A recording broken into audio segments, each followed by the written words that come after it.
கர்த்தர் நல்லவர். ஆண்டவருடைய நாமத்தை நாம் சேர்ந்து மைப்படுத்த அது ஏதுவாய் இருக்கும். அதோடைய நாமத்துக்கு உண்டாகட்டும். காலை வேளையில் வாக்குத்தத்த ஆராதனை வாசிக்கலாம். யாக்கோபு நிருபம்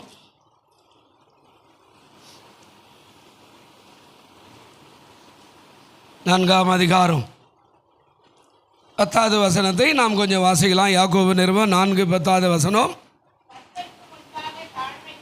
கர்த்தருக்கு முன்பாக தாழ்மைப்படுங்கள், அப்பொழுது அவர் உங்களை என்ன செய்வார்? உயர்த்துவார்.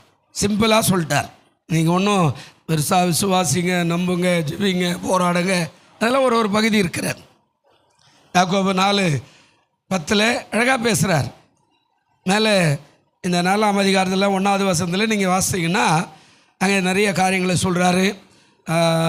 அதாவது நீங்கள் உலகத்துக்கு சிநேகிதனாக இருக்க விரும்புகிறவன் தேவனுக்கு பகஞ்சனாக இருக்கிறான் அப்படியே ஆரம்பிச்சுக்கிட்டே வந்துட்டு எல்லாத்தையும் சொல்கிறார். நம்மிடத்தில் வைராகம் வாஞ்சமாக இருக்கிறது என்று வேத வாக்கியம் வீணாய் சொல்லுகிறதா? ஒரு வைராகம் இருக்குது இல்லையா, ஒரு வாஞ்சம் இருக்குது இல்லையா, இப்படியெல்லாம் சொல்லிக்கிட்டே வர்றார். 6வது வசனம் சொல்கிறார், அதிகமான கிருபையை அவர் அளிக்கிறாரே. ஹல்லேலூயா. ஒருவேளை நிறைய கிருபைகள் ஜெபிக்கிறோம், பாடுறோம், ஆராதிக்கிறோம். இந்த கிருபைன்றது வெகுமதி. பாருங்க, இன்றைக்கெல்லாம் நமக்கு நிறைய சாப்பாடு நல்லா சாப்பிட்றோம். ஒரு காலத்தில் ஒரு பிரிஞ்சிக்காக நாங்கள்லாம் ஏங்கினா நாட்கள் உண்டு. எங்கள் ஊரில் கிராமத்தில் நான் சொல்கிறேன், 1965 70வது வருஷம் எனக்கு ஞாபகம். ஏதாவது ஒரு கல்யாண வீட்டில் போடுறாங்கன்னா இந்த பிரிஞ்சி மாதிரி இல்லை, அது ஏதோ ஒரு வித்தியாசமான ஒரு சாப்பாடு இருக்கும், ஒரு வாசனை. எல்லாரும் ஏக்கத்தோடு கொஞ்சம் கூப்பிடுவாங்களா, கொடுப்பாங்களான்னு. பாருங்கள், இன்றைக்கி நிறைய கிருபைகள். நம்ம நினச்சிக்கிட்டால் எந்த சாப்பாடு எப்போது சாப்பிட்ற மாதிரி அது மாதிரியான காரியம். நல்ல துணிமணிகள், ஆமாம், நமக்கு நினைக்கிறதெல்லாம் போய் வாங்குகிற அளவுக்கு நமக்கு கிருபைகள். ஆண்டவருக்கு சோத்திரம். அதனால் சொல்கிற கிருபை அளிக்கிறாரே, அதனால் தேவன் பெருமை உள்ளவர்களுக்கு எதிர்த்து இருக்கிறார், தாழ்மை உள்ளவர்களுக்கு என்ன பண்ணுறாரா? கிருபை, தாழ்மை. கீழே சொல்கிறார், தேவனுக்கு கீழ்ப்படிந்திருங்கள், பிசாசுக்கு என்ன செய்யுங்க? எதிர்த்து நில்லுங்க. எப்போ நம்ம பிசாசுக்கு கீழ்ப்படிவோம், தேவனுக்கு எதிர்த்து நிற்போம். என்ன செஞ்சிட்டார் ஆண்டவர், என்ன பண்ணிட்டார், என்ன கொடுத்துட்டார் அப்படின்னு நாங்கள் கேட்போம். பாருங்கள், இதெல்லாம் எடுக்கிட்டே வர்றார். அதுக்கு சொல்கிறாரு, அதாவது தேவனிடத்தில் சேருங்கள், அப்பொழுது அவர் உங்களிடத்தில் என்ன செய்வார்? சேருவார். தேவனிடத்தில் அடிக்கடிக்கும் ஆண்டவரோட பட்சத்தில் வாருங்கள். அடிக்கடிக்கும் பிள்ளைகள் இருந்தால் பிள்ளைகளோடு சேருங்க, பேசுங்க. இந்த பிள்ளைகளோட அதாவது அவங்க என்ன பேசுகிறாங்கன்னு கேளுங்க. பிள்ளையோடு கூட நீங்கள் ஒரு சின்ன பிள்ளை போய் விளையாடுங்க கொஞ்சம் வீட்டில். அப்போ மனைவியோட பேசுங்க, புருஷனோட பேசுங்க, நேரத்தை எடுத்து ஒதுக்குங்க. அப்போ சேருங்கள். அப்படின்னா என்ன? கிட்ட கொஞ்சம் உதவி செய்யுங்க.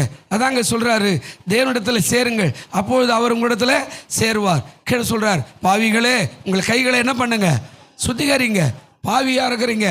நம்ம நினைக்கிறோம், நான் எந்த பாவம் செய்யலையே. நிறைய பாவம், வார்த்தை பாவம், கண்கள் பாவம், இச்சை பாவம், நோக்கம் பாவம், தரிசனம் பாவம், செய்கை பாவம், செயல் பாவம், அப்புறமா இன்னும் பல பாவம். கை நீட்டுதல் பாவம், விரல் நீட்டுதல் பாவம், அடுத்தவங்களை இச்சிக்கிறது பாவம், எத்தனையோ பாவம் நடந்துக்கிட்டே இருக்குது. அதனால தான் 1 யோவானில் பேசும்போது ஒரு வார்த்தை சொல்லுவார், நமக்கு பாவம் இல்லை என்போமானால் நம்மை நாமே வஞ்சிக்கிறவர்களாய் இருப்போம், ஏமாற்றுவர்களாக இருப்போன்றார். பாவம் எந்த வகையில் இருக்குது? நிறைய இருக்கிறது. பாவம் இல்லாத ஆளே இல்லை. தேவனை தவிர பாவம் இல்லாத ஆளே இல்லை. போடுற ட்ரெஸ்ஸில் பாவம் இருக்கிறது. நீங்கள் நிறைய பெண் பிள்ளைகளை பாருங்கள், போடுற ட்ரெஸ்ஸை ஆம்பளையே எல்லாத்தையும் இங்கே மேலேருந்து கீழே வரைக்கும் மூடிக்கிட்டு போவா. பெண் பிள்ளைகள் பார்த்தீங்கன்னா வித்தியாசமாக இருக்கும். பாருங்கள், இதெல்லாம் பாவம். அந்த சொல்கிறார், பாவிகளே அவர் சொல்கிறாரு, என்ன செய்யுங்க? உங்களுடைய கைகளை என்ன பண்ணுங்க? சுத்திகரிங்க. அப்போ கையில் அவ்வளோ இருக்குது. ஆமாம், காட்டி கொடுக்க கை, விரல் நீட்டுக்கிற கை, அடுத்தவனை அதை குறை சொல்கிற கை, அடுத்தவனை நரகத்துக்கு போகணும்னு சொல்கிற கை.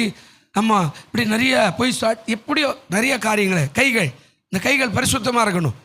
தூக்கி நின்று ஜெபிக்கும் போது ஆண்டவரை என்ன ஆசீர்வதினா இந்த கையின் மூலமாக தான் அபிஷேகம் இறங்கும். அப்போ இந்த கை பரிசுத்தமாக இருக்கணும். இந்த கை பரிசுத்தம் இல்லைன்னா அபிஷேகம் வராது. அதனால தான் சொல்கிறார், தேவனிடத்தில் சேருங்கள், அப்பொழுது அவர் உங்களிடத்தில் சேருவார். பாவிகளே உங்கள் கைகளை என்ன பண்ணுங்க? சுத்திகரியுங்கள். அதுக்கப்புறம் சொல்கிறார், இருமனம் உள்ளவர்களே உங்கள் இருதயங்களை என்ன பண்ணுங்க? 2 மனமாக இருக்காது, ஒரு மனமாக இரு. எப்பவுமே சபைக்கு போகணுன்னா போகணும், ஜெபத்துக்கு போகணுன்னா போகணும், போய் ஜெபம் பண்ணால் நடக்கும்னா நடக்கும். ஒரு மனம், இருமனமெல்லாம் இருக்கக்கூடாது. அப்போது இருமனம் உள்ளவர்களே உங்கள் இருதயங்களை என்ன பண்ணுங்க? பரிசுத்தம். பாருங்கள், சரீரத்தை பரிசுத்தன்றது அப்புறம் இருதயம், அது யாருக்குமே தெரியாது. அது என்ன யோசிக்கும், அது என்ன நினைக்கும். நிறைய பேருடைய இருதயம் வித்தியாசமாக இருக்கும். புருஷ மனைவியோடு தான் போவான், ஆனால் எண்ணம் வேறு விதமாக இருக்கும். பிள்ளைகளோடு தான் போவான், எண்ணம் வேறு மாதிரி தான் இருக்கும். வேலைக்கு தான் போவான், எண்ணம் வேறு விதமாக இருக்கும். அப்போ ஆண்டவர் சொல்கிறாரு, இரு மனம் உள்ளவர்களே உங்கள் இருதயங்களை கழுவுங்க, ஒரே மனமாக இருங்க. ஒரே குடும்பத்தில் இருக்கனா ஒரே மனைவி, ஒரே புருஷன், பிள்ளைகள்னா ஒரே தாய் தப்பும் ஒரே பிள்ளைகள் தான். அப்போது ஆண்டவர்னா ஒரே ஆண்டவர் தான். அப்போது ஆண்டவரை எப்படி பார்க்கணுமா, நீங்கள் ரெண்டு மனசாக பார்க்கக்கூடாது, கொடுப்பாரா கொடுக்க மாட்டேன், ஒரே மனமா. அதான் சொல்கிறார், இருதயங்களை என்ன பண்ணுங்க, பரிசுத்தம் படுத்துங்கள். கீழே பேசுகிறார் 9வது வசனத்தில், நீங்கள் துயரப்பட்டு துக்கித்து அழுங்கள். இது என்ன வித்தியாசமாக இருக்கு இல்லையா? நீங்கள் துயரப்படுங்க, துக்கித்து என்ன பண்ணுங்க, அழுங்கள். ஏன்? உங்கள் நகைப்பு துக்கிப்பாகவும் உங்கள் சந்தோஷம் எப்படி ஆகிடுமா, சஞ்சலமாகவும் மாறக்கடவுது. ஜாக்கிரதையாரு, எதுக்கு அழணுமோ அதுக்கு அழு, எதுக்கு துக்கிக்கணுமோ அதுக்கு துக்கிக்கணும். எல்லாத்துக்குமே போயிட்டு ஆயுதன கூடாது. ஆண்டவரே நீர் என்ன கடவுள், ஆண்டவரா கேட்டன, ஆண்டவரே கொடுக்கலையே, ஆண்டவரே எல்லாத்துக்கும் ஆயுதன கூடாது. அதே மாதிரி எல்லாத்துக்கும் என்ன கடவுள் என்ன செஞ்சிட்டாரு, என்ன பண்ணிட்டாரு அப்படின்னெல்லாம் அவரை ஏளனமாக பரியாசமாக பண்ணிடக்கூடாது. ஜாக்கிரதையாக இருக்கணும். எதற்கு செய்யணுமோ அதற்கு செய்யணும். நல்லா இருக்கும்போது சந்தோஷமாக துதிக்கணும். அதனால தான் அவர் சொல்கிறார், நீங்கள் துக்கப்படுகையில் நீங்கள் என்ன செய்யுங்க, ஜெபம் பண்ணுங்க. சந்தோஷப்படுகையில் என்ன பண்ணுங்க, பாடுங்க. எபேசியர் நிருபத்தில் சொல்லுவார், நீங்கள் துக்கப்படும் போது என்ன செய்யுங்க, ஜெபிங்க. சந்தோஷமாக இருக்கும்போது என்ன செய்யுங்க, பாடுங்க. அப்போது இதெல்லாம் சொல்லிவிட்டு 10வது வசனத்துக்கு வராரு. என்ன சொல்கிறாரு, எல்லாமே மேலகிற அத்தனைக்கும் அடக்கலும் 10வது வசனம் சொல்கிறார், கர்த்தருக்கு முன்பாக தாழ்மைப்படுங்கள், அப்பொழுது அவர் உங்களை என்ன செய்வார், உயர்த்துவார், அதாவது கனப்படுத்துவார், அதாவது ஆசீர்வதிப்பார், அதாவது மேன்மைப்படுத்துவார். அதாவது இன்னும் சொல்ல போனால் உலகத்தினுடைய உச்சிதங்களை கொடுத்து உன்னை கௌரவிப்பார். அல்லேலூயா. சிம்பிளாக மாறுது. நீங்கள் உபவாசம் எடுங்க, அதெல்லாம் வாக்குத்தத்தம் இருக்குது. ஆனால் இங்கே சிம்பிளாக சொல்லிட்டு போயிட்டார், கர்த்தருக்கு முன்னாடி எப்பவுமே தாழ்மையார். அது மனசுக்கும் ஆண்டவருக்கு தான் தெரியும், மனசுக்கும் ஆண்டவருக்கு தான் தெரியும். போய் ஒருத்தர் ஜெபம் பண்ணுவோம், அது சொல்கிறார், 18 பேர் போகிறோம், 18 பேருக்கு ஒரு பார்த்து கொடுக்குறார், நீங்கள் இந்த செய்யணும், நீங்கள் இதை செய்யணும், நீங்கள் இதை செய்யணும். அப்போது சொல்லிகிட்டே வந்துட்டார். கடைசியாக நான் தான் சொல்கிறார், இன்றைக்கி திருமண வரவேற்பு, நீங்கள் பேசுங்க. நான் யோசிக்கிறேன், என்ன போய் பேச சொல்லிட்டாரு, சோத்திரம், சரி கர்த்தர் ஏதோ பேசுவார், அவ்வளோதான். ஜீப்பில் ஏறி உட்காரும்போது ஒருத்தர் கேலி பண்ணுறார், முன்ன போய் கல்யாணத்துக்கு வரவேற்பு பேசுவேன், கல்யாணமே ஆகாது, நீ என்ன பேசுவே, தெரில, அவர் சொல்லிட்டார், அவர் போய் கேள்வி அப்படின்னு. இன்னொருத்தர் சொல்கிறார், அவருக்கு என்ன அறிவு இல்லை, அவர் போய் என்ன இவரை பேச சொல்லிட்டாரு, குடும்பஸ்தெல்லாம் விட்டு அப்படின்ட்டார். இங்கிட்டு போகணும். நானும் இவ்வளோ கேள்வி பண்ணுற ஆளுங்கள்லாம் நம்ம ஆண்டவரே போகிறோம், போய் இறங்கிட்டோம், பேசுகிறதுக்கு போகிறோம், எல்லாம் முடிச்சிட்டாங்க, பேச சொன்னோம். 3 வசனம் தான். ஆதியாகமத்தில் ஒரு 3 வசனத்தை நம்ம இங்கே நிறைய கல்யாணம் பண்ணி வச்சுக்கிறோம்ல, அப்படி பேசின அந்த வார்த்தையை பைபிளில் இருந்தது, அந்த வார்த்தையை எடுத்து 3 வசனத்தை பேசி இப்படி இப்படின்னு சொல்லி முடிச்ச உடனே உடையாந்து முதல்ல ஜீப்பில் ஏறும்போது சொன்னார், அவர் வந்து கட்டி பிடிச்சிட்டு, நான் உன்னை சாதாரணமாக நினச்சிட்டேன், கர்த்தருடைய ஆவியானவர் மேலே இருக்கிறார். அல்லேலூயா. என்ன அர்த்தம்னா, கர்த்தருக்கு முன்பாக தாழ்மைப்படுங்கள், அப்பொழுது அவர் என்ன செய்வார். அவர் சொன்னார், இவர் என்னப்பா கல்யாணம் ஆனவங்கள விடாத நான் இவரை விட்டார் அப்படின்னு அவர் சொன்னார். இன்பநாதன், நான் கூட ஏதோ நினச்சேன், இது பெருமைக்கு சொல்ல. அப்போ என்ன சொல்ல வர்றாரு, நம்ம வாழ்க்கையில் இருதை தான் பார்க்குறாரு. கர்த்தருக்கு முன்னாடி என்ன பண்ணுங்க, தாழ்மையாக. ஆண்டவருக்கு முன்னாடி பயபக்தியாக இருக்கணும், தாழ்மையாக தான். ஆண்டவரே நான் என்ன பிரயோஜனம், என்னை கொண்டு இவ்வளோ பெரிய காரியங்களை செய்கிறீங்களே, நன்றி அப்பா. அதான் இருதயத்தில் தாழ்மை.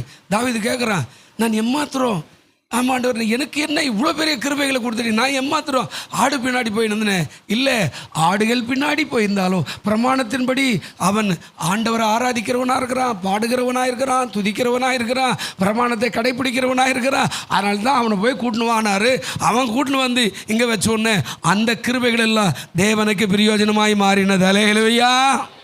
இன்றைக்கி நம்ம நிறைய பேர் நம்ம கிருபையை வச்சுக்கிட்டு உலகத்துக்கு போய் செஞ்சுன்னு இருப்போம். அவன் உலகத்தில் இருந்தால் பாருங்க, அவனை கூட்டு வந்து இங்கே வச்சு ஒன்று அவன் சொல்கிறா, நான் எம்மாத்திரம் ஆண்டவரே இந்த காரியத்துக்கு தகுதியாக இருக்குன்னா அவன் கேட்டால் என் வீட்டை ஆசீர்வதியும். அவ்வளோதான். ஒரு பெரிய பட்டியல் 7 பட்டியல் போட்டுன்னு வந்துட்டார். அப்படியே 1 சாமியல் 2 சாமியல் 7ஆம் அதிகாரம் வீட்டில் போய் வச்சிங்கன்னா 7 பட்டியல். உன்னை ஆசீர்வதிப்பேன், உன் சிங்காசனத்தை ஆசீர்வதிப்பேன், உன் பிள்ளைக்கு நான் தகப்பனாக இருப்பேன், உன் பிள்ளைக்கு நான் தகப்பனாக இருக்கிற மாதிரி அவன் எனக்கு பிள்ளையாக இருப்பான், அவருடைய சிங்காசனத்தை உறுதிப்படுத்துவேன், அவருடைய ராஜ்யம் நிலைத்திருக்கும், நான் வர வரைக்கும் உங்களுடைய குமாரன் ஒருத்தன் என்னுடைய சிங்காசனம் இருப்பான். பெரிய பட்டியலை நீட்டாக போட்டு விட்டு போயிட்டார். அவன் கேட்கல, என் ஆசீர்வதியும். பிரியமானவர்களே, தாழ்மை ஆசீர்வாதத்தை கொண்டு வந்துவிடும். அல்லேலூயா. பாருங்க, ஒரு வசனம் இருக்கிறார், அது எப்படி எதிர்பார்க்கிறார் ஆண்டவர்? 138ஆம் சங்கீதம், காலவெளியில் 138ஆம் சங்கீதம் 6வது வசனத்தை கொஞ்சம் நீங்கள் பார்த்தீங்கன்னா ஒரு சம்பவத்தை ஆண்டவர் பேசுகிறார். 138ஆம் சங்கீதம் 6வது வசனம், அவர் எப்படிப்பட்டவராக இருக்கிறாரா? உயர்ந்தவராய் இருந்தோம், தாழ்மை உள்ளவனை அவர் என்ன செய்கிறாராங்க? நல்ல கவனிக்கணும். அவரு அண்ட சராசரங்களை உண்டாக்கின ராஜாதி ராஜாவும் கர்த்தாதி கர்த்தா. நம்ம நினைக்கிற மாதிரி எல்லாம் சொல்லுவோம், கர்த்தர் எங்கிட்ட வர்றாரு, அது நரகத்துக்கு தான் போவோம். அதெல்லாம் ஒன்றும் பட்டாலாம் யாருக்கு எழுதி கொடுக்கல. நீ சொல்கிற நீயே போயிடுவே. ஒரு ஆள் பிச்சை எடுத்திருந்தானா, டெய்லி பிச்சை அடிப்பான் கோயில் வாசலில். ஒருவேளை இந்த ஐயர் ஒரு நாள் மறித்து போயிட்டார். அவர் போய் கேட்டாராம், நரகத்தை காட்டுறதுக்கு கூட்டு போகிறார், பரலோகத்தை காட்டுறதுக்கு கூட்டு போகிறாராம் தேவ தூதன். அப்போ அவர் சொன்னாரா, நான் பெரியவன் சூப்பர் ஐயரு, நான் மறிச்சிட்டேன், நீ என்னையா இங்கே கூட்டின்னு வந்த நரகத்துக்கு அப்படின்னு கேட்டாராம். நரகத்தில் எல்லாரையும் பார்க்குறேன்னா, நானே பிரசங்கம் பண்ண, நானே நரகத்தில் இருக்கிறேன்னா, தெருவாசலில் பிச்சை எடுத்துருந்துவேன் நரகத்தில் இருப்பான் இல்லை, சுற்றி சுற்றி வராராம். என்ன கேட்கல, இல்லை என்னையே நரகத்தை கொண்டாண்டிங்க, ஏன் சர்ச்சை வாசலில் பிச்சை எடுத்தேன்னு அவன் எந்த மூலில் இருக்கிறான்னு பார்க்கலான்னு பார்த்தா அந்த இடத்துல இல்லை. சரி, அடுத்த இடத்துக்கு போகணும் அப்படின்னா சொர்க்கத்துக்கு போய் பார்க்குறேன். சொர்க்கத்துக்கு போனால் முதல்ல அவன் தான் உட்காந்துக்கிறான். அல்லேலூயா. அவன் கேட்டா, இவன் எப்படி வந்தா? நீ பிரசங்கம் பண்ண, அதன்படி செய்யலை, ஆனால் அவன் வாசலில் உட்காந்து உன் பிரசங்கத்தை கேட்டான் பாருங்க, கேட்டு அதன்படி செய்தான், அதனால் அவன் சொர்க்கத்துக்கு வந்துட்டான். அல்லேலூயா. நாம் பிரசங்கம் பண்ணுற ஆள் நம்மளே சரியாக செய்யலைன்னா நாம் அங்கே போகிற ஆளாக இருப்போம். இதுதான் உதாரணம். அவர் சொன்னாரா, நீ பிரசங்கம் பண்ண, பிரசங்கத்தை விட்டு மேடை விட்டு இறங்கணுன்னு உலக பிரகாரமான காரியத்தை, கடவுளுக்கு விரோதமான காரியத்தை இதெல்லாம் மறந்துட்டு செஞ்ச. அவன் பிச்சை எடுத்துனது உன்னுடைய வார்த்தை கேட்டான் பார்த்தியா, அவன் அதன்படி செய்தான். இங்கே சொல்கிறார், கர்த்தர் எப்படிங்கிறாரா? என்னங்க அருமையான வார்த்தை அது. என்ன சொல்கிறாருங்க? கர்த்தர் உயர்ந்தவராய் இருந்தோம், தாழ்மை உள்ளவனை அவர் என்ன செய்கிறாராங்க? அவர் உயர்ந்தவருங்க. அப்போது மனசில் தாழ்மை உள்ளவனை அவர் பார்க்குறாரு, நோக்கி பார்க்குறாரு. நீ எப்போ பெருமை பாராட்டக்கூடாது. நான் இல்லைன்னா கோயில் இல்லை, நான் இல்லைனா என் குடும்பம் இல்லை, நான் இல்லைன்னா என் பிள்ளைகளே கிடையாது, நான் இல்லைன்னா இந்த நாடே இல்லை, நான் இல்லைன்னா அதுவே இல்லை, அதெல்லாம் கிடையாது. உன்னை நோக்கி பார்க்கணுன்னா அவர் உயர்ந்தவர். அவருடைய உள்ளம், கண்கள், எண்ணம் யார் தாழ்மையாய் பணிவாய் இருக்கிறானோ அவனை நோக்கி பார்க்குதான். அதனால தான் தாவீது பார்க்குறார். அவன் மரத்த மேலே பாட்டு பாடுனுக்கிறான், ஏசு நல்லவர், ஏசு நல்லவர். இவர் சொல்கிறார், ஈசாய் வேறு யாருன்னா பிள்ளைக்கிறானா? இருக்கிறானே, என்ன பண்ணுறான்? ஆடு மேய்க்கிறான், போய் கூட்டணும் அவனை பார்த்தா அப்படியே அழுக்கு பிடிச்சவனாக இருக்கிறான்.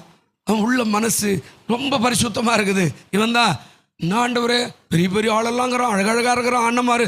அவனால் விட்டு இவன் தான் எனக்கு ஏற்றவன், இவன் அபிஷேகம்னு அவனை கூட்டின்னு வந்து வச்சார். பிரியமானவர்களே, கர்த்தருக்கு முன்பாக நாம் எப்படி இருக்கணுமா? தாழ்மை. நீங்கள் ஒரு பெருசாக காரியமே சொல்லு, தாழ்மையோடு கூட ஆண்டவரே நான் எம்மாத்திரம், எனக்கு இந்த கிருபை தந்து, எனக்கு இந்த புருஷனை கொடுத்து, எனக்கு இந்த மனைவி கொடுத்து, எனக்கு இந்த பிள்ளைகளை கொடுத்து, எனக்கு இந்த சபை கொடுத்து, எனக்கு இந்த போதகர் கொடுத்து, எனக்கு இந்த வேலை கொடுத்து, எனக்கு இந்த வியாபாரம் கொடுத்து, எனக்கு இந்த பொருளை கொடுத்து, இந்த வாகனத்தை கொடுத்தீங்க, நான் எம்மாத்திரம் ஆண்டவரே நீர் மகிமைப்படுவீராக. அல்லேலூயா. அவர் உயர்ந்தவர். ஆனால் மனசில் தாழ்மை உள்ள, வெளி உலகத்தில் தாழ்மை. ஆரம்ப நாட்கள் ஒரு விசுவாசி வீட்டுக்கு போய் பஸ் சொல்ல ஒன்று போனால் ஜெபம் பண்ணுறதுக்கு போனோடனே அந்த ஐயா இவ்வளோ உயரம் பாரு, என்ன கூட இவ்வளோ உயரம், அப்படியா ஐயா சோத்திரம் வாங்க வாங்க வாங்க உட்கார வச்சுட்டு இங்கே கீழே உட்காந்துக்குவார். நான் சேரில் உட்காந்து கீழே உட்காந்து, ஐயா சட்னி வேணுமா, சாம்பார் வேணுமா, முடிச்சுட்டு போன உடனே கேட்பார், ஏன்டி அடிக்கடிக்கு வர அந்த ஆள், உனக்கு அந்த ஆளுக்கு நடி தொடர்புன்னு கேட்பார். உனக்கு அந்த ஆளுக்கு என்ன மேலே பார்க்குறாருல்ல, கீழே இது வெளியேறங்கும். ஆனால் மனசில் இருக்கிற தாழ்மை, அதான் சொல்கிறார். அவர் உயர்ந்தவராக இருந்தோம், தாழ்மையானவர்களை என்ன பண்ணுறாரா? நோக்கி பார்க்கிற. இந்த தாழ்மை எப்படி இருக்கணுமா? உயர்வுக்கு தாழ்மை எப்படி வருதா? நீதிமொழிகள் 15:33 சீக்கிரமா வாசிங்க. நீதிமொழிகள் 15:33 வசனம் கொஞ்சம் வாசிங்க. கர்த்தருக்கு பயப்படுங்கள், ஞானத்தை போதிக்கும், மேன்மைக்கு முன்னானது என்னதுங்க? அதே நீதிமொழி 18:12 வாசித்து பாருங்க. என்ன சொல்றாரு? இது அங்கே அதே தான் சொல்லுவார். வாசிங்க 18:12. அழிவு வரும் முன் மனுஷனுடைய இருதயம் என்னவா இருக்கும்? இருமாப்பா இருக்கும். மேன்மைக்கு முன்னானது உயர்வடையணுமா, மேன்மை அடையணுமா, வளர்ந்து பெருகணுமா, கிருபைகளை பெற்றுக்கொள்ளணுமா, இரக்கங்களை பெற்றுக்கொள்ளணுமா, தாளந்துகளை பெற்றுக்கொள்ளணுமா, ஆசீர்வாதனுடைய குடும்பமாய் மாறணுமா? மேன்மைக்கு முன்னானது தாழ்மை. அழிவு வரும் முன் மனுஷனுடைய இருதயம் எப்படி இருக்கும்? நகர்ந்து வாயா பெரிய ஓய்கார நீ என்ன அப்படின்னுவா, என்ன பெருசா, என்ன பெரிய அண்ணன், என்ன கேஸ் அப்படின்னுவான். அழிவு வரும்போது யாராவது உதவி செய்வானா என்று கேட்பான். தாழ்மை, தாழ்மை. பிரியமானவர்களே, இது என்ன கொண்டு வரும்? ஆசீர்வாதம் சொன்னேன்ல, இப்போ அதே ஆசீர்வாதத்தில் இன்னொரு ஆசீர்வாதம். நீதிமொழிகள் 29வது அதிகாரம் 23வது வசனத்தை கொஞ்சம் பாருங்களேன். நீதிமொழிகள் 29:23வது வசனம் என்ன சொல்லுது பாருங்க. மனுஷனுடைய அகந்தை அவனை என்ன செய்யுங்க? தாழ்த்தோம். மனத்தாழ்மை உள்ளவனோ கனமடைவான், அதாவது உயர்வடைவான். மனுஷனுடைய அகந்தை. நீங்கள் நிறைய ஊழியங்கள் கெட்டு போனது, குடும்பங்கள் கெட்டு போனது, கம்பெனிகள் கெட்டு போனது மனுஷனுடைய அகந்தை தான். நிறைய ஊழியங்கள் கூட மூடப்பட்டு விட்டது அவருடைய அகந்தை. நான் இவ்வளோ செஞ்சு முடிச்சுட்டேன், இவர் என்ன வந்து செஞ்சிருவானா நேற்று காத்தால். சில நேரத்தில் நம்ம பாடுவோம். இப்போ பாருங்கள், பிள்ளைங்கள்லாம் பாடுறாங்க. தைரியமாக சொல்லணும், எனக்கு தெரியாத பாட்டு கூட இந்த பிள்ளைங்க பாடுறாங்க. கர்த்தருக்கு சோத்திரம். இல்லை ஹல்லேலூயா. ஒரு அம்மா சொல்லுவாங்க, என்ன ஜெபம் பண்ணுற நீ எல்லாம் என்ன பெருசாக ஊய்கண்ணா வண்டிலே. சொந்த பிள்ளையை பார்த்து சொல்லுவாங்க, புருஷனை பார்த்து சொல்லுவாங்க, ரோட்டில் போகிற எல்லாரையும் பார்த்து சொல்லுவாங்க. பாருங்கள், எல்லா புருஷனும் பிள்ளை எல்லாம் பரலோகம் போய் சென்றான், நம்ம மட்டும்தான் இருக்கிறாங்க. அந்த ஊழியத்தில் இன்றைக்கு வித்தியாசமாய் மாறிவிட்டது. யாரையும் அற்பமாக நினைக்கிறது. என்ன பாட்டு பாடுறேன், இதெல்லாம் ஒரு பாட்டா, உங்களுக்கு என்ன பாட்டு தெரியுமா, நீ இப்படியெல்லாம் பேசுவாங்க. நானும் உங்களுக்கு சொல்கிறேன், அதெல்லாம் நீங்கள் விட்டுருங்க. இங்கே சொல்கிறார், என்ன சொன்னாருங்க? இந்த வசனம் அழகாக பேசினார். என்ன சொன்னாருங்க? மனுஷனுடைய அகந்தை அவனை என்ன செய்கிறோம்? தாழ்த்துறோம். நான் நான் நான் அப்படின்னா நீ அதெல்லாம் பார்த்தாலும். அதனால தான் சொல்கிறேன், நான் எனக்கு எதுவும் சொல்லாத. நான் இல்லைன்னா நடக்குது, நான் இல்லைன்னா ஆகாது, நான் இல்லைன்னா கூடாது, நான் இல்லைனா குடும்பம் இல்லை, நான் இல்லைனா நீ கூட பொண்டாட்டி சொல்லுவான் நிறைய பேர். நான் இல்லைனா பிச்சை எடுப்படி நீ அப்படின்னு நிறைய பேர் சொல்ல. அதாவது சொல்லாத. புருஷனை பார்த்து சொல்லு, நான் இல்லைன்னா நீ ரோட சுற்றி நிற்ப அப்படின்னு சொல்லாத. நீ கீழே சொல்கிறார், மனத்தாழ்மை உள்ளவனை என்ன ஆகிடுவான்? உயர் உயர் உயர், அதாவது உயர்ந்த ஸ்தானத்துக்கு வந்து விடுவான். பிரியமானவர்களே, போ கர்த்தருக்கு முன்னாடி தாழ்மைப்படுங்கள். தேவன் இதை எதிர்பார்க்கிறார். எப்படி எதிர்பார்க்கிறார்? மீகா 6ஆம் அதிகாரம் 8வது வசனம். மீகா 6ஆம் அதிகாரம் 8வது வசனம் என்ன சொல்றார் பாருங்க. இருக்குதா பாருங்க. மீகா 6:8 எங்க இருக்குது? மத்தேயுக்கு பக்கத்திலே இருக்கும் பாருங்க. இல்லைன்னா கொஞ்சம் தள்ளி பாருங்க. மீகா 8. ஒரு நல்ல அருமையான வார்த்தை பேசுறாரு. மனுஷனே, நன்மை இன்னதென்று உனக்கு அவர் என்ன பண்ணுகிறாரு? அறிவித்திருக்கிறார்.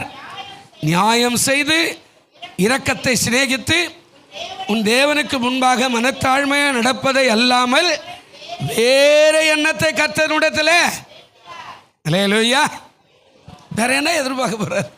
சொல்றார், மனுஷனே நன்மை என்னதுன்னு உனக்கு ஏற்கனவே அறிவிச்சிட்டார். 10 கட்டளை போடுறார். இப்போ புதிய ஏற்பாட்டுக்கு வரும்போது அந்த 10 கட்டளை கூட முடியாது, கடைபிடிக்க முடியாதுன்னு 2 கட்டளையாக மாத்துறார். அந்த 2 கட்டளைக்குள்ளே இந்த 10 கட்டளை அடக்கிட்டார். ஞாபகம் தான் உங்களுக்கு 2 கட்டளை என்னன்னு சொல்ல முடியுமா? பைபிள் வாசா சொல்லுவீங்க. இன்றைக்கி பைபிள் திறந்துட்டு இதோட அடுத்த ஞாயிற்றுக்கிழமை பைபிள் திறந்தா உங்களை எல்லாம் என்ன செய்ய முடியாது? சொல்ல முடியாது. 10 கட்டளை போடுறார் பழைய ஏற்பாட்டில். அதுக்கு முன்னாடி பிரமாணங்களை போட்டார். பிரமாணங்கள் 125 பிரமாணங்களுக்கு மேலே இருக்கும். நீங்கள் யாத்திராகமோ லேவியராகமோ எண்ணாகமத்துக்கெல்லாம் வரும்போது நிறைய பிரமாணங்களை எழுதி வச்சிருப்பார். இது இப்படி இருக்கணும், அது அப்படி இருக்கணும், இது இப்படி இருக்கணும். இதெல்லாம் எல்லாத்தையுமே கடைபிடிக்க முடியாதுன்னு 10 கட்டளையாக மாற்றினார். 10 கட்டளைக்கு அடுத்தது புதிய ஏற்பாட்டுக்கு வரும்போது எத்தனை கட்டளை போட்டினார்? 2 இதுக்குள்ளே எல்லாமே அடங்கிட்டு இருக்குது. உன்னை நேசிப்பது போல பிறனை, இதில் எல்லாமே உள்ள இருக்கு. உன் தகப்பனை உன் தாயோ கனம் பண்ணுவது போல மற்றவனை என்ன செய், கனம் பண்ண, எல்லாத்தையும் அடங்கிட்டார். அப்போ நல்ல கவனிங்க. இங்கே சொல்கிறார், தேவன் உங்ககிட்ட எதிர்பார்க்குறார். என்ன எதிர்பார்க்குறாரு? அதாவது நன்மை என்னதென்று அவர் உனக்கு அறிவித்திருக்கிறாரு. நியாயம் செய்யணும், இரக்கத்தை சிநேகிக்கணும், உன் தேவனுக்கு முன்பாக மனத்தாழ்மையாக நடப்பதை அல்லாமல் வேறு எதுவும் 3 காரியம் சொன்னார். என்ன காரியங்க? நியாயம் சொல்லுங்க. என்ன செய்யணுங்க? நியாயம். நாம் விசுவாசினா, தேவனுடைய பிள்ளைனா கண்டிப்பாக கொஞ்சமாகிலும் நியாயம் செய்யணும். குடும்பத்தில் இருந்தாலும், வேலையில் இருந்தாலும், வியாபாரத்தில் இருந்தாலும் கொஞ்சம் நியாயம் செய்யணும். அடுத்த காரியம் சொல்கிறாரு, அதுக்கப்புறம் இரக்கத்தை சில இரக்கம் பாராட்டு. உன் பாக்கெட்டில் கொஞ்சம் சில்லறை நிறையா போட்டுன்னு வந்துரு. அப்படியே நிறையா அப்படியே பார்த்து இப்படி எடுத்து பாருங்கள், இந்த பாருங்கள் எவ்வளோ சில்லறை இருக்குது பாரு. ரோட்டில் போகும்போது பிச்சைக்கார ஐயாண்ணா ஒரு 2 ரூபாய் போட்டு போய் இரக்கம். இல்லையா பெருமையாக சொல்லு. சில்லறை இல்லைம்மா சொல்லாத. ரோட்டில் எவ்வளோ பிச்சைக்காரன் சுற்றுறான் இல்லை, போட்டு போ. உன்னை தேடி வர ஒரு 5 ரூபா கொடு, இந்த போய் சாப்பிட்டு போ. இரக்கம். சபையில் ஏழ்மையாக இருக்கிறியா பார்த்து அவங்களுக்கு சொல்லு, அம்மா இந்த வருஷம் பிள்ளைக்கு நான் ஒரு 2 நோட்டு வாங்கி தரேன். இரக்கம். உனக்கு நல்ல வசதிக்குது. போன வருஷம் படித்த புஸ்தகத்தை நீ படிக்க மாட்டேன், வேறு புஸ்தகம் வாங்கிடுவேன். போன வருஷம் போட்ட துணியை நீ வேறு துணி இந்த வருஷம் வாங்கிடுவேன். அது கூட இல்லாத ஏழ்மையான இருக்கிறாங்க. நான் திருச்சியில் ஒரு சபையில் பிரசங்கம் பண்ணேன். அவங்க சொன்னாங்க, கடைசியாக ஒரு காணிக்கை எடுக்கிறாங்க, நம்ம கட்டணி எடுக்கிறோம். அவங்க அந்த மூலையில் ஒரு உண்டியல் வச்சுக்கிறாங்க, செவத்தில் அடிச்சு வச்சுக்கிறாங்க. இப்போ தர்மத்துக்காக ஒரு காணிக்கை எடுப்போம்னா எல்லாரும் போய் என்ன தர்மம் அப்படின்னா அப்படி கேட்குறேன். நான் பக்கத்தில் உட்காந்து ஒன்றும் இல்லை, இந்த காணிகள்லாம் சேர்த்து வருஷத்தில் கிறிஸ்மஸ் அன்னைக்கு எடுத்து எவ்வளோ இருக்குதுன்னு பார்த்து எங்கேயாவது ஒரு ஹாஸ்டல், அனாதை இல்லங்கள் எங்கேயாவது போய் சாப்பாடு, பிரியாணி, அவங்களுக்கு துணிமணி வாங்கி எல்லா சபையாக போய் நாங்கள் கொடுத்துட்டு வருவோம். அதனால் அதில் தர்மம், அதில் 100 போடுறான், 500 போடுறான், தகுதிக்கு ஏற்ற மாதிரி 5 ரூபா போடுறான், 10 ரூபா போடுறான். இரக்கம். அல்லேலூயா. நாம் சொல்லுவோம், கர்த்தர் என்ன கொடுத்தாரு, இந்த வருஷம் கூட என்ன கொடுத்தாரு, பிரியாணி சாப்பிட்டுக்கிட்டே சொல்லுவோம், என்னத்தை கொடுத்துட்டாரு, போன வருஷம் கூட இல்லை, இந்த வருஷம் இப்படி ஆகிட்டார். பிரியாணி சாப்பிட்ற அப்புறமா என்ன? அல்லேலூயா சொல்லுங்க. பிரியாணி சாப்பிடும்போது இதுக்கு மேலே என்ன கொடுக்கணும்? நம்ம ஊர் உணவுலேயே பெரிய ஹைலைட் உணவு எதுங்க? பிரியாணி தானே. அதுவும் என்ன பிரியாணி? மட்டன் பிரியாணிங்க. பாயெல்லாம் நேற்று சாப்பிட்டாருல்ல, சாப்பிட்டாரா இல்லையா? இதை சாப்பிட்டுக்கிட்டு கர்த்தர் என்ன கொடுத்தாருன்னா அப்புறமா ஆண்டவர் அடிக்க மாட்டாரா? அதனால தான் சொல்கிறாரு, இரக்கத்தை என்ன செய்யுங்க, சிநேகித்து. 3வது சொல்கிறாரு, உன் தேவனுக்கு முன்னாடி எப்படி இருக்கணும்? தாழ்மை. ஒன்றும் இல்லைண்ணா, என் ஆண்டவர் தான் எல்லாத்தையும் கொடுத்தார். அது கேட்டார், எப்படியா சபையில் நீ இவ்வளோ சொல்கிற, இத்தனை வாடகை கொடுக்கணுன்ற, 4 வாடகை கொடுக்கணும், 4 ஒவ்வொரு மாதமும்னா 2 மாதத்துக்கு வந்து 5 வாடகை தரணும். எப்படியா? கர்த்தர் செய்கிறார், அவ்வளோதான். என்னையா சொல்கிற? ஜனங்க அவங்களால முடிஞ்சதை கொடுத்துக்கிட்டே இருக்கிறாங்க. நம்ம ஒரு ஆள், அதனால் அதை அப்படியே போட்டு எல்லாத்தையும் செட்டில் பண்ணிடுறோம். நான் பார்த்து நான் பொறாமப்படுறேன். சொந்த சபைக்காரர் நம்மக்கிட்ட ஒன்றுமே இல்லை, அவர் அனுப்புகிறாரு. அவருக்கு தெரியுதில்லை இந்த மனுஷன் என்ன பண்ணுவான். ஆமாம், அதனால் அனுப்பு, இந்தா இவர் அனுப்பு, இவர் மூலியமா அவர் மூலியமா ஏதாவது வருது, எல்லாத்தையும் எடுத்து போட்டு இந்த வாடகை அந்த வாடகை செட்டில் பண்ணி விட்டுறோம். கர்த்தருக்கு ஸ்தோத்திரம். அப்போ ஆண்டவர் சொல்கிறாரு, தேவன் எதிர்பார்ப்பை நீ பூர்த்தி செய்தனா உன்னை ஆண்டவர் என்ன பண்ணுவாருங்க? உயர்த்துவார். அந்த எதிர்பார்ப்பு எப்படி? உபாகமும், சீக்கிரம் 2 காரியத்தை சொல்லி முடிச்சிடுற நேரம், இன்னொரு 5 நிமிஷம் இருக்குது. உபாகமும் 10ஆம் அதிகாரம் 12வது வசனம் 13வது வசனம் கொஞ்சம் வாசிங்க. இப்பொழுதும் இஸ்ரவேலரே, நீ உன் தேவனாகிய கர்த்தருக்கு பயந்து அவர் வழிகளெல்லாம் நடந்து அவரிடத்தில் அன்பு கூர்ந்து உன் முழு இருதயத்தோடும் முழு ஆத்மாவோடும் உன் தேவனாகிய கர்த்தரை சேவித்து நான் இன்று உனக்கு கற்பிக்கிற கர்த்தருடைய கற்பனைகளையும் அவருடைய கட்டளைகளையும் உனக்கு நன்மை உண்டாகும்படி கை கொள்ள வேண்டும் என்பதே அல்லாமல் வேற எதை உன் தேவனாகிய கர்த்தரிடத்தில் கேட்கிறார். தாழ்மை. நாம் அதை கூட இதெல்லாம் ஒரு பக்கம் இருக்கட்டுங்க. நீ தாழ்மையோடு நடந்தேனா ஆண்டவருக்கு சோதரம், அது எல்லாம் வர வேண்டிய இடத்துலேருந்து உன் ஆண்டவர் உயர்த்துவார். அதனால் சொல்கிறார், கர்த்தருக்கு முன்பாக தாழ்மைப்படுங்கள், அப்பொழுது அவர் உங்களை என்ன செய்வார்? இதை நீங்கள் வீட்டில் அப்புறமா வாசித்துங்க.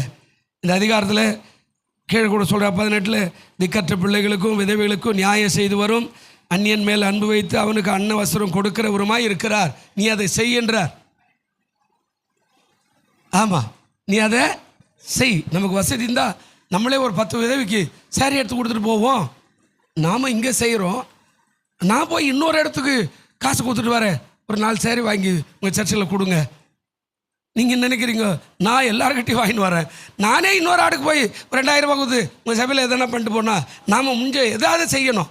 அதான் சொல்கிறார் நியாயம். கடைசியாக இதை கடைப்பிடித்த ஒரு சகோதரி, இதை காலையில் உங்களுக்கு சொல்லிடுறேன், இதை கடைப்பிடித்த ஒரு சகோதரி ஆசீர்வாதத்தை பெற்றார். புதிய ஏற்பாட்டுக்கு வருவோம். லூக்கா எழுதின சுவிசேஷம் 1ஆம் அதிகாரம் பாருங்கள். அந்த அம்மாவை உங்களுக்கு எல்லாருக்கும் தெரிஞ்ச அம்மா தான், என்ன அழகாக எழுதி வச்சுக்கிறார் பாருங்கள். லூக்கா 1ஆம் அதிகாரம் 48வது வசனம் கொஞ்சம் வாசிங்க. 1:48. என்ன அழகா சொல்றாரு பாருங்க. உம்முடைய அடிமையின் தாழ்மையை பார்த்தார். இது முதல் எல்லா சந்ததிகளும் என்ன செய்வாங்க? மரியாளை குறித்து பேசுறார். நோக்கி பார்த்தார். இருதயத்தில் எப்படி இருக்கிறன்றது பார்க்குறார். வெளி வேஷம் நல்லா எல்லாருக்கும் தெரியும். ஆமாம், ஜாக்கிரதையாக இருக்கணும். வெளியில் எல்லாருக்கும் தெரியும் எவ்வளோ தாழ்மை, எவ்வளோ நம்ம பணிவா, ஐயா சோதரம் சோதரணுமோ வெளியில் போய் சொல்லுவோம். மோசமான ஆள் இருந்தாலும் ஆமாம் ஜாக்கிரதையாரு, ரொம்ப மோசம். வெளியில் சோத்திரம் பண்ணு, ஆண்டவரே சோத்திரம், ஐயா வாங்க, ஐயா வாங்க. ஆண்டவர் மகளுடைய இருதயத்தை பார்க்குறார். சொல்கிறார், அந்த பாட்டு பாடுறார் இந்த அம்மா. அவர் தம்முடைய அடிமையின் தாழ்மையை, இஸ்ரவேல் ஜனங்களில் மேசியா யார் வயிற்றில் பிறப்பார், யாழ் வயிற்றில் பிறப்பார்னு அந்த காலத்தில் 400 ஆண்டுகள் அமைதியாக இருந்த ஆண்டு, அதாவது மல்கியாவுக்கும் மத்தேயுக்கும் உள்ள 400 ஆண்டுகளில் ஒரு வெளிப்பாடம் வராத காலகட்டத்தில் யார் வயிற்றில் மேசியா வருவார், யார் வயிற்றில் மேசியா வருவார்னு எதிர்பார்த்த காலங்களில் எல்லாரையும் விட்டுட்டு ஒரு சாதாரண ஒரு மரியாதை அது சொல்கிறார்.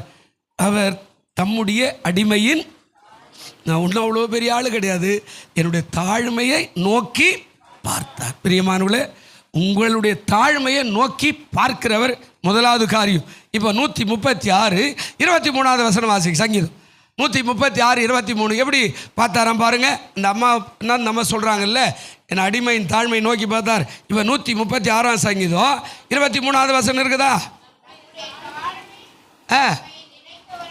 நம்முடைய தாழ்மையில் நம்மை நினைத்தவரை என்ன செய்யுங்க?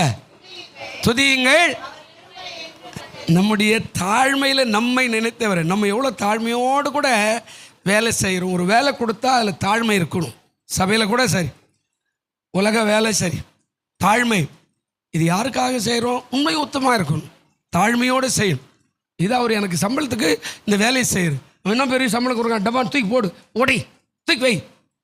கர்த்தர் நம்மளை ஆசீர்வதிக்க மாட்டார்.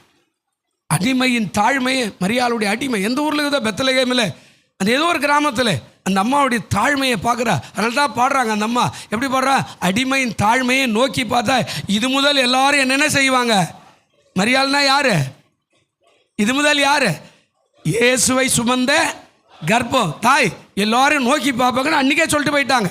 அப்போது நாம் கர்த்தருக்கு முன்பாக இருதயத்தில் ரொம்ப ஜாக்கிரதை. வெளியில் இல்லை, அது எல்லாருக்கும் தெரியும். நம்ம கூட தான் போகிறோம், வெள்ளையாக போட்டுனுக்குறோம், சோத்திரம் ஆராதனை நடத்துகிறோம், வெள்ளையாக போட்டுக்குவோம்பா, விசுவாசி எதெல்லாம் சொல்லும். அப்படி வெளியில் போ, என்னத்தை இதெல்லாம் போட்டுன்னு இதுக்கு முன்னாடி நிற்பேன்னு அப்படின்னு சொன்னால் கர்த்தர் நான் ஆசீர்வதிக்க மாட்டார். இது வெளி வேஷம். ஆனால் உள்ள அவர் அடிமையின் தாழ்மை நோக்கி பார்த்தார். கடைசியாக அதில் சொல்லும்போது சொல்கிறார், அதே லூக்கா 1:52 வாசிங்க. என்ன அந்த அம்மா முடிக்கிறாங்க பாருங்க. என்ன சொல்கிறாரு? 52வது வசனம், பலவான்களை ஆசனங்களிலிருந்து தள்ளி தாழ்மை உள்ளவர்களை என்ன பண்ணாரா? அந்த அம்மா முதல்ல சொன்னாங்க, என்னை நோக்கி பார்த்தார், என் இருதயத்தினுடைய அடிமையின் தாழ்மை.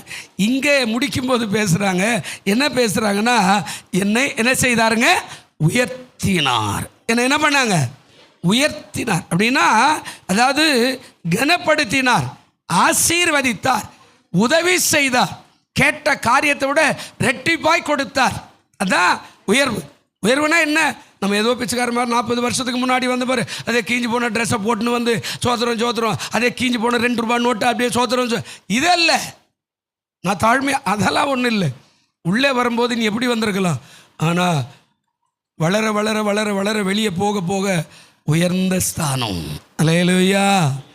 உன்னுடைய உடை, உன்னுடைய நடை, உன்னுடைய பேச்சு, உன்னுடைய பிள்ளைகளுடைய உயர்வு, உன்னை பார்க்குறவங்க பரவாயில்லையே, கிராமத்துலேருந்து வரும்போது எப்படி வந்தாங்க அந்த குடும்பம், இன்றைக்கி எவ்வளோ உயர்ந்திருக்கிற, நல்ல சேரீ, நல்ல ட்ரெஸ்ஸை போடுறாங்க, பிள்ளைகள் நல்ல கான்வெண்ட்டில் படிக்க வச்சுக்கிறாங்க, அன்றைக்கி வரும்போது எப்படி இருந்தாங்க, ரொம்ப கஷ்டம், அந்த உயர்வு. இதுதான் அந்த அம்மா சொல்கிறாங்க, என் அடிமையின் தாழ்மையை நோக்கி பார்த்தார், அதனால தான் என்னை கூட்டின்னு வரார். நான் நியமிக்கப்பட்டிருக்கும் போதே எனக்கு பிள்ளையை ஆண்டவர் கொடுத்தார் பரிசுத்த ஆவியில். இப்போ இது முதல் எல்லா சந்தையும் என்னை பாக்கியவாதி என்று சொல்லுவாங்க. ஆனால் இங்கே என்ன சொல்கிறா? உயர்த்தினார். எப்படி உயர்த்தினார்? ஒரே ஒரு வசனம் வாசி எழுந்திருப்போம். யோபுவினுடைய புஸ்தகம் 5ஆம் அதிகாரம் 9-10 என்ன சொன்னார் பாருங்க. யோபு 5:9-10 சீக்கிரம். ஆராய்ந்து முடியாத பெரிய காரியங்களையும் எண்ணி முடியாத அதிசயங்களை அவர் செய்கிறார். தாழ்ந்தவர்களை உயரத்தில் வைத்து துக்கிக்கிறவர்களை ரட்சித்து உயர்த்துகிறார். நீ தாழ்மையா வளர வளர பணிவு ரொம்ப அவசியம். நிறைய பேர் சபைக்கு வரும்போது ஐயா ஜெபம் பண்ணுங்க, ஐயா ஜெபம் பண்ணுங்க, அம்மா ஜெபம் பண்ணுங்க, அக்கா ஜெபம் பண்ணுங்க, எல்லாமே இருக்கும். எல்லாம் ஜெபிச்சு ஓரளவுக்கு முன்னேறி வரும்போது இவர் என்ன பாஸ்டர், இவரே அது என்ன இதுவா, அந்த ஆள் மோசமானவர், அப்படியெல்லாம் இதெல்லாம் விட்டுருங்க. அவர் சொல்கிறாரு, ஆராய்ந்து முடியாத பெரிய காரியங்களையும் எண்ணி முடியாத அதிசயங்களையும் அவர் என்ன பண்ணுறார், செய்கிறார். மரியாதை தான் சொன்னார், என்னை உயர்த்தினார், அடிமையின் தாழ்மையை நோக்கி பார்த்தார். பெத்லகேமுக்கு என்னை தேடி வரார். அந்த அம்மா தான் நியமிக்கப்பட்டிருக்குது யோசேப்புக்கு நியமிக்கப்பட்டிருக்கும் போது தேடி வந்து சொல்கிறார், கர்ப்பவதியா நீ இயேசுவை சுமக்க போகிற அப்படின்னு ஒன்று. அந்த அம்மா பதட்டம் அடைந்து நான் புருஷனை அறியலையே, பரவாயில்ல, பரிசுத்த ஆவியினுடைய வித்து தான், ஒன்றும் கவலைப்படாத, அவன் புருஷன் நீதிமான், தள்ளி விட்டுடலாமான்னு பார்க்குறான். கனவுல சொல்கிறார், நீ பயப்படாத, அவள் வேறு எங்கேயும் கெட்டு போல, பரிசுத்த ஆவியானவரை அந்த அம்மாவுக்கு பிள்ளை கொடுத்துக்கிறார். இது முதல் எல்லா சந்ததி பாக்கியவதி ஒன்று சொல்லுவாங்க, யோசேப்புடைய குமாரன் இயேசு என்று சொல்லுவாங்க. நல்லா கவனிச்சு பாருங்க. இங்கே முடிக்கும் போது சொல்கிறார், என்னை உயர்த்தினார். 10வது வசனம் சொல்கிறார், தாழ்ந்தவர்களை உயரத்தில் என்ன செய்கிறாருங்க, தாழ்ந்த மனசுள்ளவனை உயரத்தில் வைத்து துக்கிக்கிறவர்களை என்ன பண்ணுறார், ரட்சிக்கிறார். துக்கத்தோட ஆண்டவரை உயர்த்தும் என்று சொல்லும்போது ரட்சிக்கிறார்னா மீட்கிறார், மீட்டு பரிசுத்தப்படுத்துகிறார். பிரியமானவர்களே, அப்போது இந்த மாதம் ஆண்டவர் சொல்கிறாரு, கர்த்தருக்கு முன்பாக தாழ்மைப்படுங்கள், அப்பொழுது அவர் உங்களை தாழ்மையாக இருப்போம் எல்லாத்துலேயுமே. ஆமாம், கொடுக்குறியா தாழ்மையாக கொடு.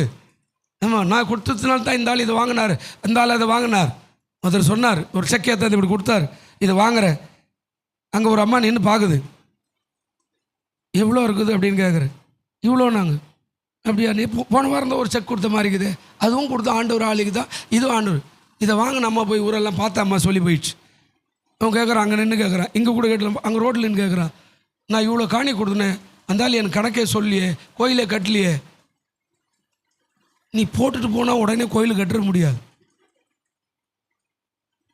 நான் ரொம்ப வருத்தப்பட்டேன், என்னக்கிட்ட பேசியிருக்கலாம், அங்கே போய் ரோட்டில் அங்கே நின்று 4 பேர் கூப்பிட்டு வச்சு, இந்த கோயிலில் இருக்கிற 4 பேர் கூப்பிட்டு அங்கே பேசுகிறேன், ஒரு நாள் கூப்பிட்டு சரி என்கிட்ட நீ கேட்டிருக்கலாமே, நான் உங்கள்கிட்ட காணி கேட்டேன்னா நீ தானே ஆண்டவர் கொடுக்குறன்னு கொடுத்து, நீ கொடுத்துட்டு நீயே கேட்டா எப்படி, நான் இன்னும் அதுக்கான வழி வரல, நீ கொடுத்த உடனே நான் எப்படி பிரித்து போட்டுருவேன் எல்லாத்தையும், நீ கொடுத்தது சரியாக இருக்குதா, இதை கட்ட முடியுமா, இது எத்தனை வருஷம் அக்ரிமெண்ட் போடணும் எனக்கு தெரியாது, இல்லை இதெல்லாம் செஞ்சுட்டு தான் நான் கை வைக்கணும், நீ கொடுத்ததுனால பிரித்து போட்டு ரோட்டில் உக்காந்துட்டு கொடுத்துட்டு ஏன் பார்த்துக்கேண்ணா எப்படின்னு நான் ஒரே ஒரு வாரம் சொன்னேன். திரும்பி பேசினேன்னா அந்த காணிக்கை தான் மூஞ்சில் விசிறு போட்டுருவேன்.